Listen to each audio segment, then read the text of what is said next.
গোলাঘাটৰ মৰঙী ধান খেতিৰ বাবে বিখ্যাত। বৰ্তমান মৰঙীৰ কৃষকে ধান খেতি কৰেনে? গোলাঘাট জিলাৰ মৰঙী কৃষিপ্ৰধান অঞ্চল। কৃষিকৰ্ম কৰি নদন বদন মৰঙীৰ লোক। যোৱা কেইবাবছৰ ধৰি চলি আহিছে মৰঙীত বনৰীয়া হাতীৰ উপদ্ৰৱ।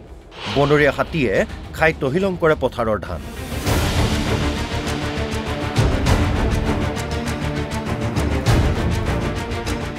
সেইবাবে খেতি কৰিবলৈ প্ৰায় এৰিয়েই দিছিল মৰঙীবাসীয়ে। চন পৰি ৰৈছে বিস্তীৰ্ণ কৃষিভূমি।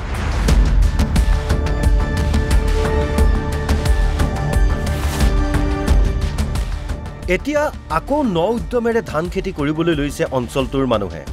কৃষকক সহায় কৰিছে নুমলীগড় শোধনাগাৰে। পথাৰত হাতী প্ৰৱেশ কৰিব নোৱাৰাৰ ব্যৱস্থা কৰিছে। সৌৰশক্তিৰ কাঁইট এটাৰ দিছে পথাৰত। এয়া মৰঙীৰ পথাৰত কৃষকৰ ব্যস্ততা।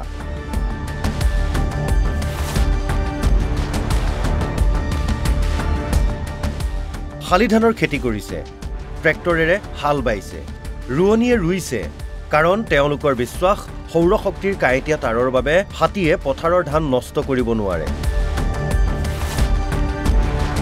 এজন উদ্যমী যুৱ কৃষকে ক'লে, এনআৰএলৰ পৰা চ'লাৰ ফেঞ্চিংকেইটাও আমাক দিম বুলি কৈছে তেখেতে, আৰু দিছেও। যোৱা বছৰ আমাক দিলেও প্ৰায় 14টা মেচিন 14-15টা দিছে, আৰু দিছে। তাৰপিছত 20টামান আমাক দিলেই বৰ্তমানলৈকে, আগলৈকে।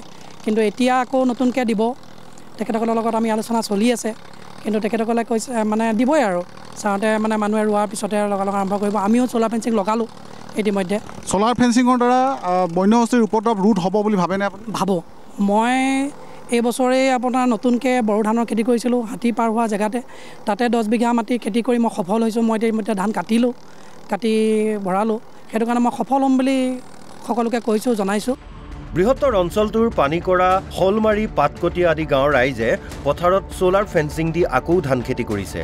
তেওঁলোকৰ আশা কেইবাবছৰ শূন্য হৈ পৰা ভঁৰাল ভৰিব এইবাৰ সোণগুটিৰে। নুমলীগড়ৰ পৰা ৰূপমজ্যোতি শইকীয়াৰ ৰিপৰ্ট, NB নিউজ। গোলাঘাটৰ মৰঙী ধান খেতিৰ বাবে বিখ্যাত। বৰ্তমান মৰঙীৰ কৃষকে ধান খেতি কৰেনে? গোলাঘাট জিলাৰ মৰঙী কৃষিপ্ৰধান অঞ্চল। কৃষিকৰ্ম কৰি নদন বদন মৰঙীৰ লোক। যোৱা কেইবাবছৰ ধৰি চলি আহিছে মৰঙীত বনৰীয়া হাতীৰ উপদ্ৰৱ। বনৰীয়া হাতীয়ে খাই তহিলং কৰে পথাৰৰ ধান।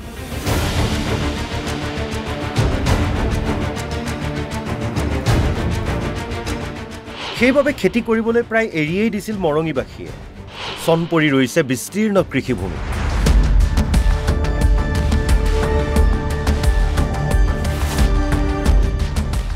এতিয়া আকৌ উদ্যমেৰে ধান খেতি কৰিবলৈ লৈছে অঞ্চলটোৰ মানুহে। কৃষকক সহায় কৰিছে নুমলীগড় শোধনাগাৰে। পথাৰত হাতী প্ৰৱেশ কৰিব নোৱাৰাৰ ব্যৱস্থা কৰিছে।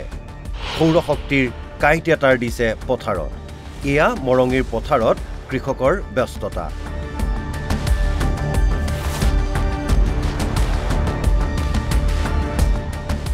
শালি ধানৰ খেতি কৰিছে, ট্ৰেক্টৰেৰে হাল বাইছে, ৰোৱনীয়ে ৰুইছে, কাৰণ তেওঁলোকৰ বিশ্বাস সৌৰশক্তিৰ কাঁইটীয়া তাঁৰৰ বাবে হাতীয়ে পথাৰৰ ধান নষ্ট কৰিব নোৱাৰে। এজন উদ্যমী যুৱ কৃষকে ক'লে, এনআৰএলৰ পৰা চ'লাৰ ফেঞ্চিংকেইটাও আমাক দিম বুলি কৈছে তেখেতে, আৰু দিছেও। যোৱা বছৰ আমাক দিলেও প্ৰায় 14টা মেচিন 14-15টা দিছে, আৰু দিছে। তাৰপিছত 20টামান আমাক দিলেই বৰ্তমানলৈকে, আগলৈকে। কিন্তু এতিয়া আকৌ নতুনকৈ দিব। তেখেতসকলৰ লগত আমি আলোচনা চলি আছে, কিন্তু তেখেতসকলে কৈছে মানে দিবই আৰু। চাওঁতে মানে মানুহে ৰোৱাৰ পিছতে লগালগ আৰম্ভ কৰিব। আমিও চ'লাৰ ফেঞ্চিং লগালোঁ ইতিমধ্যে। চ'লাৰ ফেঞ্চিঙৰ দ্বাৰা বন্যহস্তীৰ উপদ্ৰৱ ৰোধ হ'ব বুলি ভাবেনে আপুনি? ভাবোঁ। মই এই বছৰেই আপোনাৰ নতুনকৈ বড়ো ধানৰ খেতি কৰিছিলোঁ, হাতী পাৰ হোৱা জেগাতে। তাতে 10 বিঘা মাটি খেতি কৰি মই সফল হৈছোঁ। মই ইতিমধ্যে ধান কাটিলোঁ, কাটি ভৰালোঁ। সেইটো কাৰণে মই সফল হ'ম বুলি সকলোকে কৈছোঁ, জনাইছোঁ। বৃহত্তৰ অঞ্চলটোৰ পানীকৰা, শলমাৰী, পাতকটীয়া আদি গাঁৱৰ ৰাইজে পথাৰত চ'লাৰ ফেঞ্চিং দি আকৌ ধান খেতি কৰিছে। তেওঁলোকৰ আশা কেইবাবছৰ শূন্য হৈ পৰা ভঁৰাল ভৰিব এইবাৰ সোণগুটিৰে। নুমলীগড়ৰ পৰা ৰূপমজ্যোতি শইকীয়াৰ ৰিপৰ্ট, NB নিউজ।